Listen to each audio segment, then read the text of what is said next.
شروع اللہ کے نام سے جو نہایت مہربان اور بے حد رحم والا ہے۔ اس شخص سے زیادہ ظالم اور کون ہوگا جو اللہ پر جھوٹ باندھے حالانکہ وہ اسلام کی طرف بلایا جاتا ہے، اور اللہ ایسے ظالموں کو ہدایت نہیں کرتا۔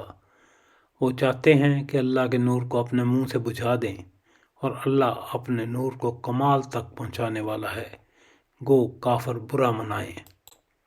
وہی ہے جس نے اپنے رسول کو ہدایت اور سچا دین دے کر بھیجا تاکہ اسے اور تمام مذاہب پر غالب کر دے، اگرچہ مشرکین ناخوش ہوں۔ اے ایمان والو، کیا میں تمہیں وہ تجارت بتا دوں جو تمہیں دردناک عذاب سے بچا لے؟ اللہ تعالیٰ پر اور اس کے رسول پر ایمان لاؤ، اور اللہ کی راہ میں اپنے مال اور اپنی جانوں سے جہاد کرو۔ یہ تمہارے لیے بہتر ہے اگر تم میں علم ہو۔ اللہ تعالیٰ تمہارے گناہ معاف فرما دے گا اور تمہیں ان جنتوں میں پہنچائے گا جن کے نیچے نہریں جاری ہوں گی، اور صاف ستھرے گھروں میں جو جنت عدن میں ہوں گے۔ یہ بہت بڑی کامیابی ہے، اور تمہیں ایک دوسری نعمت بھی دے گا جسے تم چاہتے ہو، وہ اللہ کی مدد اور جلد فتح یابی ہے۔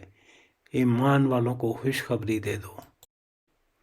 اے ایمان والو، تم اللہ تعالیٰ کے مددگار بن جاؤ، جس طرح حضرت مریم کے بیٹے حضرت عیسیٰ علیہ السلام نے حواریوں سے فرمایا کہ کون ہے جو اللہ کی راہ میں میرا مددگار بنے۔ حواریوں نے کہا ہم اللہ کی راہ میں مددگار ہیں۔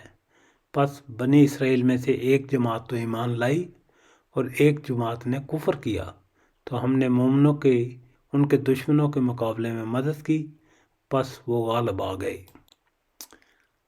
بسم اللہ اول وآخر، شکر الحمدللہ رب العالمین۔ اسی کے ساتھ ہی سورۃ صف کا ترجمہ اور ریکارڈنگ مکمل ہو گئی۔ اللہ تعالی ہماری کوششیں قبول فرمائے، آمین۔ ہمیں اپنی دعاؤں میں یاد رکھیے گا۔ شکریہ والسلام۔